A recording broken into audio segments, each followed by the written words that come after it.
বিসমিল্লাহির রহমানির রহিম। আবু মাসউদ বদরি রাদিয়াল্লাহু তাআলা আনহু, আবু মাসউদ বদরি রাদিয়াল্লাহু তাআলা আনহু বর্ণিত, নবী সাল্লাল্লাহু আলাইহি ওয়াসাল্লাম বলেন, ইয়া উম্মুল কওমা আকরাহুম লিকিতাবিল্লাহ, জাতির ইমামতি করবে, মানে মুসলিম জাতির বা সমাজের ইমামতি করবে যে আল্লাহর কিতাব সম্পর্কে বেশি আল্লাহর কিতাব বেশি পাঠকারী অর্থ শুরুতে বলে দিয়েছি, বেশি মুখস্থ আছে এটা অধিকাংশ, তার সাথে বেশি সুন্দর পড়ে দুটি। ফাইন কানু ফিল কিরাআতি সাওয়া, যদি কোরআন তেলাওয়াতে আর হিফজে মুখস্থতে সমান হয়ে যায়, ফাআলামুহু বিসুন্নাহ, তাহলে সুন্নাহ সম্পর্কে, দ্বীনের জ্ঞান সম্পর্কে যে অধিক জ্ঞানী, যার কোরআন হাদিস সম্পর্কে বেশি জ্ঞান রয়েছে। ফাইন কানু ফিস সুন্নাতি সাওয়া, যদি দেখা যায় যে কোরআন হাদিসের জ্ঞানের ক্ষেত্রেও সমান, আলেমও সমান, ফাআকদামুহু হিজরাতান, তো হিজরতের ক্ষেত্রে যে আগে হিজরত করেছে। ফাইন কানু ফিল হিজরাতি সাওয়া, যদি হিজরতে সমান হয়ে যায়, একই সাথে হিজরত করেছে, ফাআকদামুহু সিন্নান, তাহলে যার বয়স বেশি, যে বেশি বয়োজ্যেষ্ঠ।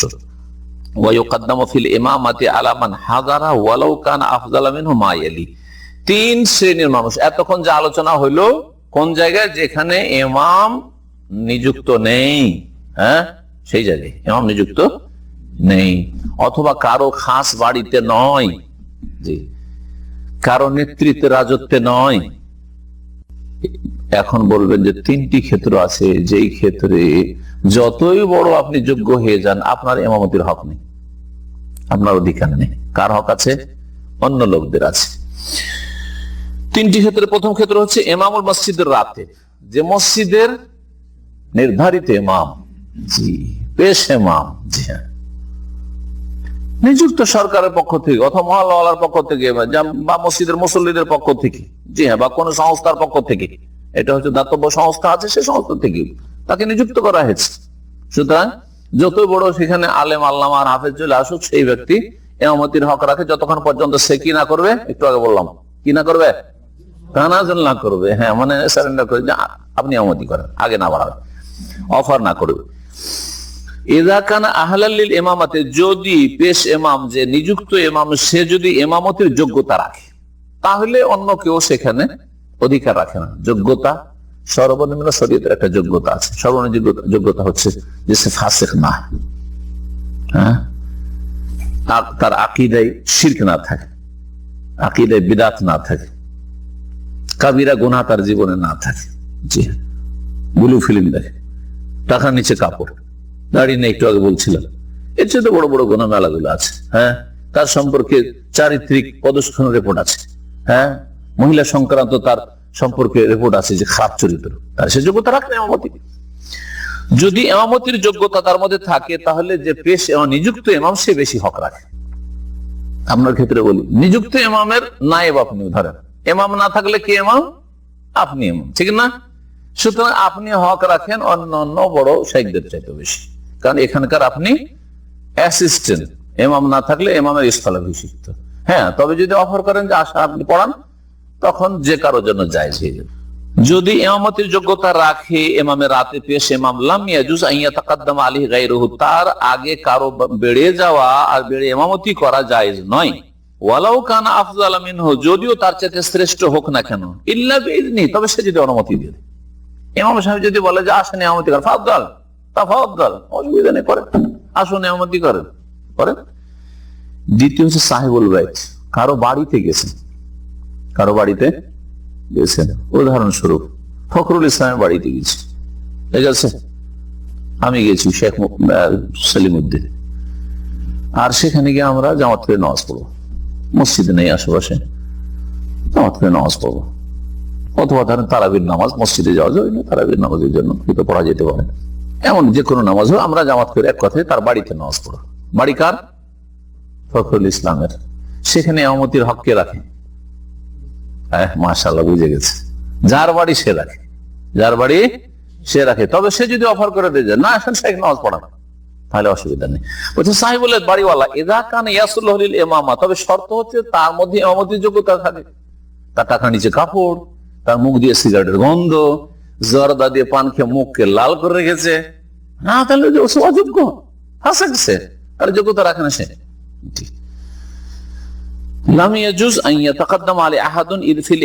ইমামতির জন্য আগে বাড়া অন্য কারোর জন্য জায়েজ নয়, কারণ সে হচ্ছে বাড়িওয়ালার ইমামতির যোগ্যতা আছে, ইল্লা বিইজনিহি, তার অনুমতি ছাড়া। তার অনুমতি ছাড়া যদি ইমামতি করতে যায়, আর ইমামতির জন্য যদি আগ্রহী লোক হয় বাড়িওয়ালা, তাহলে ও তো সেখানে নিজের বাড়িতে ও গরম ঝাড়বে না। কে যেতে বললাম না যে আমার বাড়িতে ইমামতি করবে আপনি, মানে হ্যাঁ আমি জানি নামাজ পড়িতে। একটু আগে তো শুনে এলাম মিশরের গল্প, কত ইমামতিতে আগ্রহী। জি। 3 নম্বর তার সুলতান, দেশের সরকার, শাসক, দেশের শাসক। যে সুলতান মানে দেশের যে বড় শাসক, রাষ্ট্রপতি, প্রধানমন্ত্রী, রাজা, বাদশাহ, অথবা এক একটা স্টেটের এক একটা এলাকার যে আমির, গভর্নর আছে, জি, সে বেশি অধিকার রাখে। তবে যদি কাউকে অনুমতি দেয় যে না আমি নামাজ পড়াবো না, আপনি পড়িয়ে দেবেন, তখন আলাদা। যেমন ঈদগাহে আমিররা আসেন না, যতক্ষণ আমির না এসছে ঈদ কিন্তু শুরু হয় না। আমির আসার পরে ঈদ শুরু হয়। আমির বলেন যে এখন নামাজ পড়ান, অনুমতি হয়ে গেছে, বা আগে থেকে বলা আছে যে ইমামতি আমি করবো না, ইমামতি করবে অমুক সাহেব, ঠিক আছে না? জি। আর যদি অনুমতি না থাকে, আর এটাই ছিল সাহাবায়ে কেরামদের যুগে, তাবেঈনদের যুগে, তাবেঈনের যুগে, দীর্ঘ যুগ পর্যন্ত, খোলাফায়ে রাশিদিনের যুগ 40 হিজরি পর্যন্ত।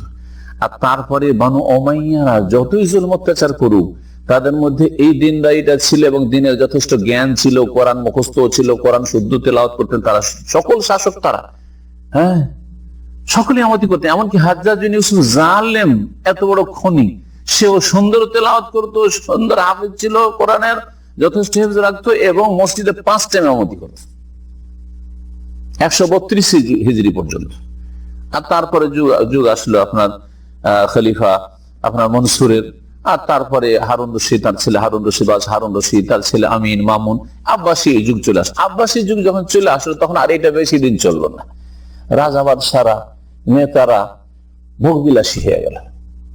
নামাজের টাইমে ঠিকভাবে পৌঁছায়, ইমামতির দায়িত্ব মানে 5 টাইম গিয়ে হাজিরে থাকতে হবে, লোকজন অপেক্ষা করে বাড়ি দিয়ে ঘুমাবে, চলবে। এইটা আর তাদের দ্বারা যখন হইলো না, তারা বললো যে বাবা তোমরা মসজিদ সামলাও, আমরা দুনিয়া সামলাচ্ছি। বোঝা গেছে? ওরা ইমামতি তখন ছেড়ে দিলাম। জি। কিন্তু নবী সাল্লাল্লাহু আলাইহি ওয়াসাল্লাম আদর্শ, সাহাবায়ে কেরামদের স্বর্ণযুগের আদর্শ কি? যে দুনিয়ার ইমামতি করবে সেই কি করবে? মসজিদের ইমামতি করবে। এটা যদি হয় তাহলে কত নামাজের সংখ্যা বাড়বে চিন্তা করেছে? ভয়ে সব এসে মসজিদ ফুল হয়ে যাবে।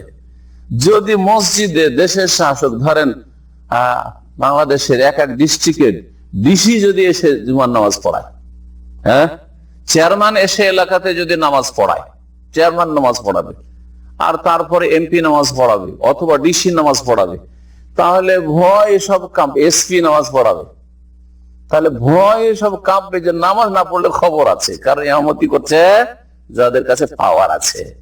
কে কে আসে না মসজিদে? একটা কথা বললে সব নামাজ হয়ে যাবে দেশে, হবে না? জি, এটার প্রয়োজন রয়েছে, কিন্তু বড় দুঃখের বিষয় আজকে শাসক বেশি হক রাখে ইমামতির।